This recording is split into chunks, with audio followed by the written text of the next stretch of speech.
We've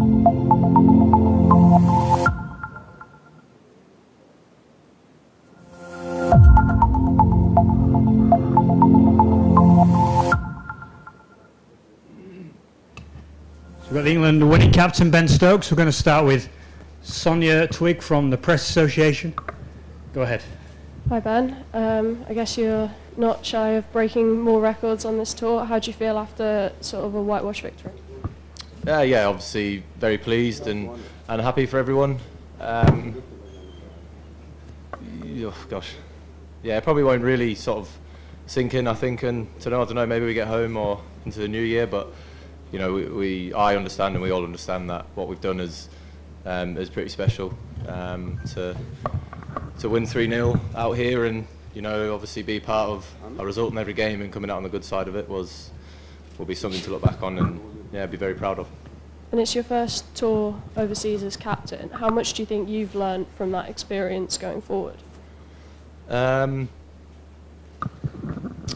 think obviously coming out to subcontinent conditions and having to think about the game differently compared to playing games in England. You know, trying out a few different things that maybe not have been seen before, and just assessing the conditions and, you know, just having to be a bit out there and to see them work. You know, they're not always going to work, but I feel as if you know, everything we've tried has sort of came off in this series. So yeah, I think I've learned a lot in terms of the tactical side of playing out in these types of conditions. So yeah, I think that's probably the best thing to come out of it for me. And is there any slight disappointment that you weren't able to beat McCollum's 6 record? So much disappointment, yeah, a lot. He's been on my shoulder for a while now, every time I go on bat, and he'll be there for a few more months, unfortunately. So yeah, I was trying my hardest, but just kept on blinking it. Let's say I need to get into the gym. So yeah. And finally, from me, Rehan Ahmed, obviously you've had experience with the IPL. Do you think that's something that an environment that you could see him going to and thriving in? I think we should just sit here and talk about the success that we've seen this Test match rather than talking or thinking about that. Thanks, Sonia. We're going to go with Dean Wilson-Reach and then Lawrence Boo from the Daily Mail. Go ahead, Dean. Ben, you've been keen to talk the results kind of down as not being the most important thing. It's all about how you play and the changing the mindset and things like that. So in those terms, what's been the most pleasing thing about both this result but also the kind of the series you've been on? I think in particular this game was obviously losing the toss and then having to bowl first. You know, I think everyone's aware of how important the toss can be in the subcontinent, but you know, being under a different type of pressure of having to bowl the team out first and then go out and play with runs already on the board obviously was different to what we've had to do in the first 2 games. So, but you know, the most impressive thing I think about the team this game was the way that we still stuck to how we played. We always talk about taking the scoreboard out of anything and any thinking, and we did that. So yeah, I think the way in which we still managed to apply ourselves in the same way we did in the first 2 tests, albeit under different pressures just because of the toss, was very pleasing, and then still to be able to come out victors to, you know, obviously batting last and on a subcontinent wicket was very good. So yeah, very pleased with that. And over the course of this year, how pleased have you been with the way that the players have responded to you? You say that you kind of learnt more and more as you've gone along, but kind of if you put yourself in the players' position, how pleased are you with how they've responded to your leadership? Yeah, like I'm very pleased, and I think, you know, I think taking the extra pressures that can come with playing the game and just sort of letting the lads feel that the only pressures on them is what the game is, not putting more on them. But then also having an understanding that, you know, the talking that we do and the way in which we speak around, you know, you still got to be open and listen to players around you as well, and, you know, still check in on them, because, you know, obviously everyone wants to go out there and always try to perform as well as they can. So, you know, I think I've, learned that on this tour as well. There's still, having the individual aspect of players and sometimes going away from, the team mentality, and then, just checking in with individuals if and when I felt like I needed to. So I think, I've learned that on this tour as well. So yeah. And just finally from me, Jack Leach said Rawalpindi was better than Headingley.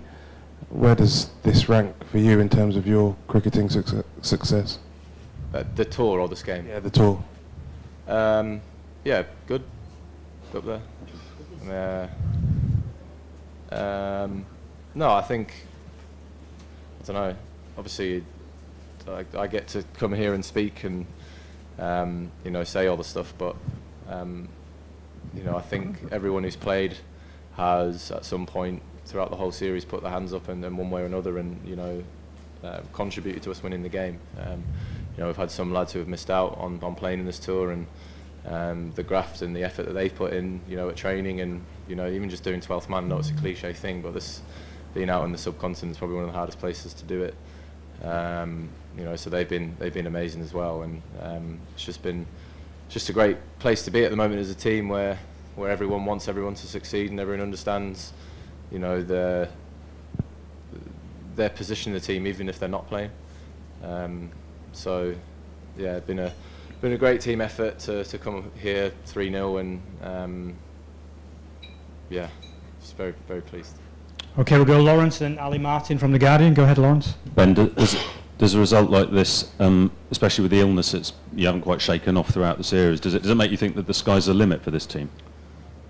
I think the illness thing is obviously, not been ideal, but we just cracked on. When we've turned up to the ground, we've just cracked on with the cricket, and everyone's just put that to one side and concentrated on what they needed to do, in the game at the time. And I don't know if being ill and winning games sort of has any correlation to us going even further. I just think it shows the way in which we just crack on and get on with things. So proud of everyone who's just sort of got through the external stuff with the illnesses and stuff like that that's been floating around, and everyone who's put the effort in. We've had some days out in the field and stuff like that with the bowlers, and the fielders have came off just drained because they're not feeling great, but they've rested up and then they've all turned up again the next day and gone out. Woody in particular, the role which he's played not feeling great was a huge effort, running in and bowling as fast as he does, and the way in which I used him to be, the enforcer and, to bowl short and get them sort of playing differently. A huge amount of credit has got to go to him in the way that he's had to operate out here on pretty slow pitches where he said he can't get it above the batsman's knees sometimes. So huge effort from Woody, and just to point one person out. Ali, then Stefan, and then we'll take 3 questions from the Pakistan media. Ben, I guess you'd never pick a player if you didn't think they were ready, but nevertheless, to see an 18-year-old on debut take 5 wickets like that, break a record, and obviously not just survive the match, but actually really thrive and prove the match winner, he must have gone well past expectations, surely. I don't really have any expectations of what he was going to do in terms of runs and wickets, but I think it was great. The more that he bowled, the more confident he got within himself. That spell last night, the more he got into it, he was coming to me more often about field placings and changes to the field to try and get them to play a certain shot. The Saud wicket, for example, he was the one who brought up the deep square for the sweep, because he said, no, if he top edges it's going to go straight to him, and then 2 balls later it did. So as an 18-year-old to come into his first test match and have such a sort of cricket savvy brain, especially under the in test match pressure, was really good for us. And then obviously we got a snippet of what he can do with the bat as well. Very talented young man, and I think just let him progress, because at the moment I feel as if this is a great changing room and a great environment for him to be able to do that. We won't be putting any more pressure on him, and we'll be trying to take it off him as much as he can and just let him continue to get better and better, because he is not the finished article. But it's great signs for us going forward that we've got someone like Ryan at such a young age who, you know, we could put a lot of time and effort into him to hopefully see him do more of what he did this week on a cricket field for England. And just a word on Harry Brook, he said he wants to give the selectors a migraine. Just a word on his incredible tour, really. Yeah, I mean, it's exactly what you want when you're picking a team. Is you want to have discussions that are hard, who to pick, you know. So you'd much rather be in that situation than not. But Brookie's been outstanding this series. The way in which he's played and taken the game on, the amount of runs he's scored, you know, the strike rate that he scored at, it's been incredible to watch. He's a very switched on man with the bat, you know, and the end of this year has obviously finished off a great summer for him. You think about all the runs that he scored for Yorkshire to then get into the team at the back end because of an unfortunate injury to Johnny, but then to come out here and play in the way that he's done and show the world what he's all about is really good for us going forward. And you know, he says he'll be giving the selectors a migraine. He'll be giving me and Baz a migraine as well. So, you know, thanks for making me have a sore head, Brookie. He's been awesome. Stefan, and I will take 3 questions from the Pakistan media. Go ahead. Ben, Gentleman here. Go ahead. Is this the most fun that you personally and the team have ever had in an England shirt? Yeah, definitely. I think just going out and enjoying every moment we can, whatever situation we find ourselves in, or whatever the way. Like the first Test match, obviously the wicket was very, very flat, and just said, can we just enjoy the flatness, boys? Like, let's just enjoy the challenge and just see what we can do. Jimmy Anderson smiling, which is an impressive thing in itself when he's out there on the field. So yeah, it's great time to be in this dressing room, great time to be playing for England, and I'll just keep encouraging everyone to turn up every day and just enjoy what you're doing. And you know, it's a lot easier to do when we are winning like we are at the moment, but the real test will be if things don't start going so well, and that'll be the time to you know, just make that even more important thing for us to take out there. But yeah, I hope we don't come to that. Just to pick up on that point of saying the real test will be when things don't go so well.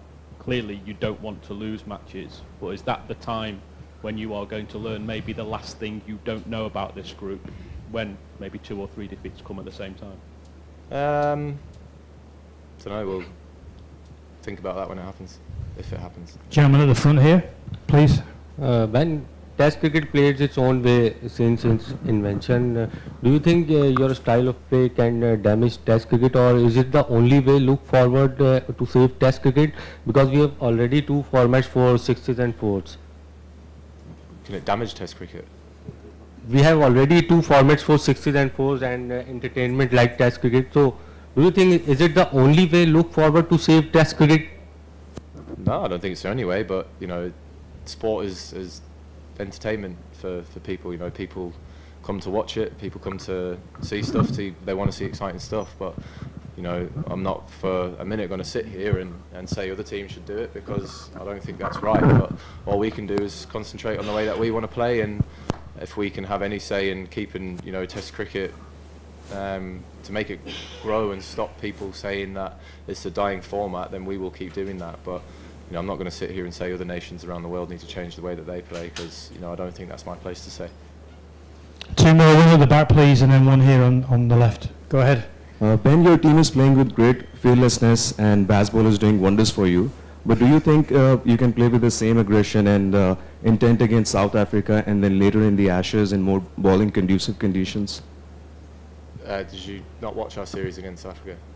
Just gone. New Zealand, you mean? Sorry. Yeah, I beg your pardon. New Zealand and then later in the Ashes. Yeah, I don't think we need to start talking about that. We can just talk about what we've done in the here and now, and we can talk about New Zealand and Australia when that comes along. And last question to our left, Ben. And then we're done. Thank you. I'm Javed Iqbal from 24 News. First of all, congratulations for your historical victory. I want to ask, in your think, how was the food of Karachi? What have I thought of Karachi? Foods. Food. Oh, Well, we bought a chef with us, who, yeah, that's nothing against Karachi food, but we bought a chef to cook food that we're accustomed